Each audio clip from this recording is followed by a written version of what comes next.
Assalamualaikum warahmatullahi wabarakatuh. Selamat siang, salam sejahtera untuk kita semua. Sebelumnya perkenalkan, nama saya Taufan Enggar. Pada kesempatan siang hari ini kita akan mengulas modul akuntansi manajemen EKMA 4314 karangan I. Madinarsa. Pada sesi satu ini kita akan belajar tentang pengantar akuntansi manajemen. Adapun peta kompetensi pembelajaran akuntansi manajemen ini dibagi menjadi 9 sesi, di mana di akhir sesi diharapkan kita akan mampu menerapkan konsep akuntansi manajemen dalam perusahaan. Di sesi 1 pada kali ini kita akan belajar tentang sejarah dan arah perkembangan akuntansi manajemen.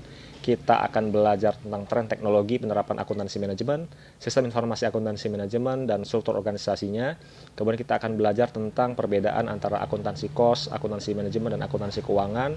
Serta kita juga akan belajar tentang kode etik, profesi, dan perilaku etik.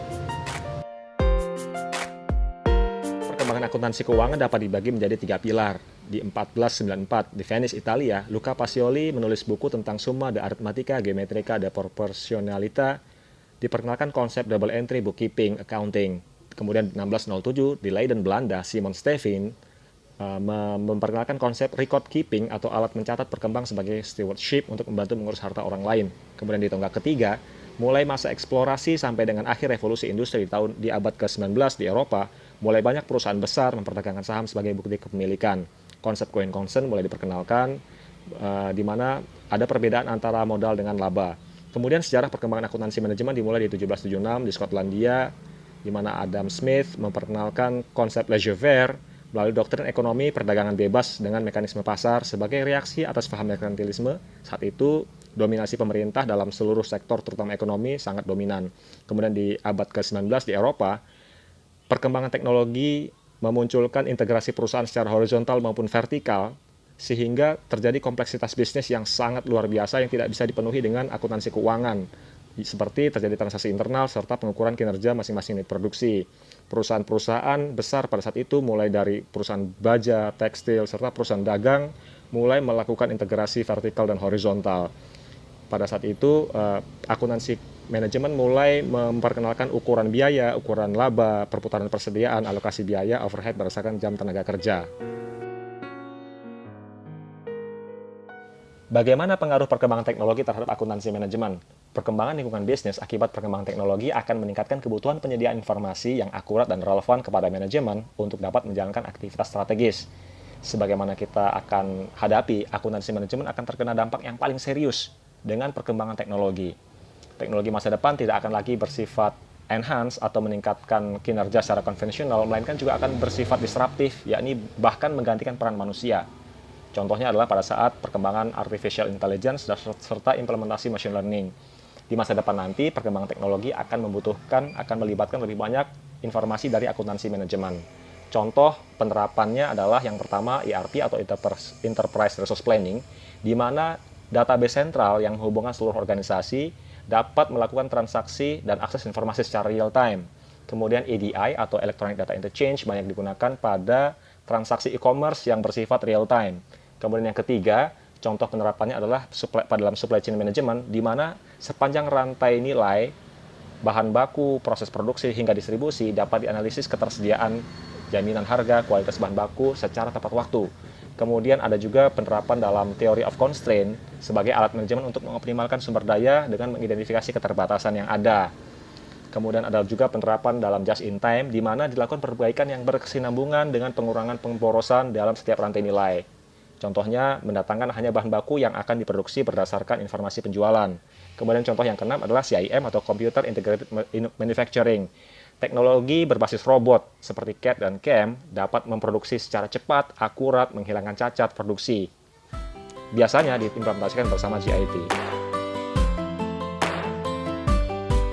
Contoh lainnya adalah Customer Orientation, Target Costing, Activity Based Management, serta Time Driven Activity Based Costing, yakni identifikasi biaya untuk tiap aktivitas berdasarkan cost driver berupa waktu. Parameter unit waktu contohnya adalah total biaya overhead dibagi total jam kerja karyawan. Parameter penilaian contohnya beberapa banyak waktu yang diperlukan untuk setiap aktivitas dalam menyelesaikan satu unit produk. Ada satu penerapan lain yaitu Total Quality Management atau TQM, di mana dilakukan perbaikan berkelanjutan dengan menghilangkan pemborosan menuju kualitas excellent atau zero defect melalui pengendalian kualitas di setiap fase produksi dengan cara menghindari semua potensi kesalahan internal seperti kesalahan keterlambatan bahan baku serta kerusakan mesin. Implementasi TQM membutuhkan dukungan accounting, customer, dan culture. Contoh implementasi QM antara lain adalah Lean Manufacturing, Six Sigma, Balance Scorecard, serta metodologi campuran atau hybrid methodology. Contoh untuk hybrid methodology ini adalah kombinasi program perbaikan yang berkelanjutan seperti Lean Six Sigma untuk mempertahankan produktivitas tinggi dengan kualitas prima namun menghasilkan lebih sedikit limbah. Bagaimana hubungan antara akuntansi keuangan, akuntansi cost, dengan akuntansi manajemen? Jika kita perhatikan dalam grafik ini, dapat kita lihat bahwa akuntansi cost merupakan irisan dari akuntansi keuangan dengan akuntansi manajemen. Akuntansi cost sendiri adalah alat untuk menyediakan informasi yang digunakan baik oleh akuntansi keuangan maupun akuntansi manajemen. Contoh data yang disediakan oleh akuntansi cost seperti data bahan baku, bahan penolong, produk dalam proses, produk jadi, cost produk terjual, ini disediakan untuk akuntansi keuangan. Sedangkan data cost per unit ini disediakan untuk akuntansi manajemen. Kemudian kita akan pelajari lebih jauh perbedaan antara akuntansi keuangan dengan akuntansi manajemen. Ada beberapa parameter untuk pembanding antara akuntansi keuangan dengan akuntansi manajemen. Yang pertama, siapa pengguna laporannya? Untuk akuntansi keuangan, mayoritas digunakan untuk eksternal organisasi seperti pemegang saham, kreditor, investor, serikat pekerja, dengan pemerintah. Kemudian untuk akuntansi manajemen digunakan lebih untuk internal organisasi seperti manajer. Yang kedua, periode pelaporan. Waktu pelaporan untuk akuntansi manajemen sudah tertentu. Periodenya misalnya bulanan, semesteran, atau tahunan. Hal ini dibuat seragam agar dapat dibandingkan antar waktu maupun untuk dibandingkan dengan industri yang sama. Sedangkan untuk akuntansi manajemen sendiri, periode pelaporannya jauh lebih fleksibel, tidak terikat oleh waktu tertentu karena diatur sendiri berdasarkan kesepakatan internal oleh manajemen perusahaan. Kemudian yang ketiga, dari bentuk laporannya. Akuntansi keuangan memiliki format yang baku, diatur dalam standar akuntansi keuangan dan peraturan otoritas jasa keuangan. Kita kenal laporan neraca, laporan rugi laba, laporan perubahan modal, serta laporan ariran kas. Sedangkan untuk laporan untuk akuntansi manajemen cukup fleksibel, tidak ada format yang baku. Contohnya ada laporan kos produksi, kos produk terjual, laporan pembelian dan pemakaian bahan baku, serta laporan khusus lain yang diperlukan oleh manajemen. Untuk perbandingan yang keempat, fungsi informasi di akuntansi keuangan lebih berperan sebagai alat pertanggungjawaban manajemen kepada pemilik atas sumber daya yang dikelolanya serta kepada pihak ketiga seperti pemerintah atau kreditor. Sedangkan untuk akuntansi manajemen, fungsi informasi ini digunakan untuk tujuan manajerial, mulai dari kegiatan perencanaan, pengendalian, pengambilan keputusan, pengukuran kinerja, dan perbaikan berkesinambungan. Kemudian untuk dimensi waktu bagaimana? Akuntansi keuangan berorientasi pada masa lalu untuk melaporkan hal yang sudah terjadi, sedangkan akuntansi manajemen berorientasi pada masa depan, digunakan untuk perencanaan jangka pendek, jangka panjang, serta untuk keputusan investasi.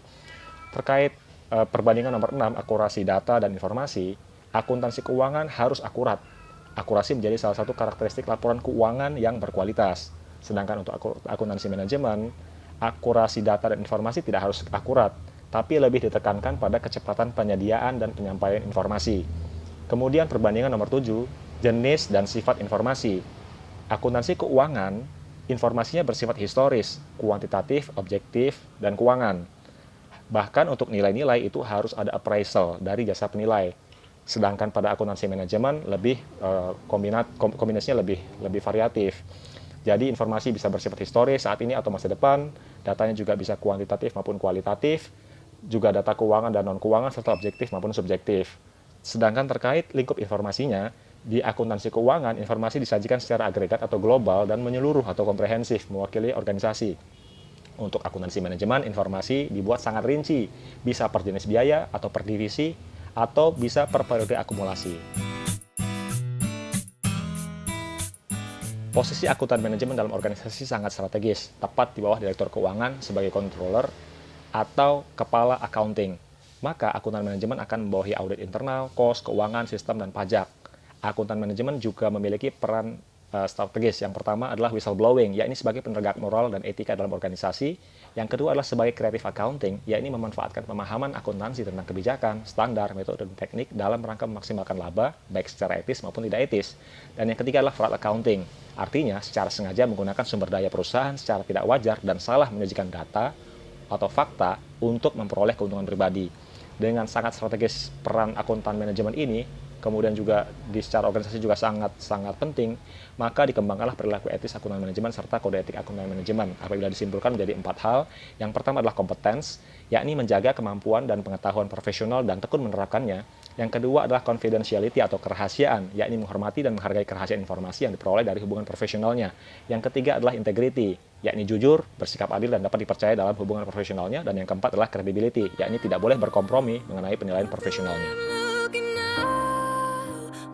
Demikian pembahasan kita pada sesi 1 akuntansi manajemen ini. Mudah-mudahan menjadi ilmu yang bermanfaat untuk kita semua. Terima kasih. Assalamualaikum warahmatullahi wabarakatuh.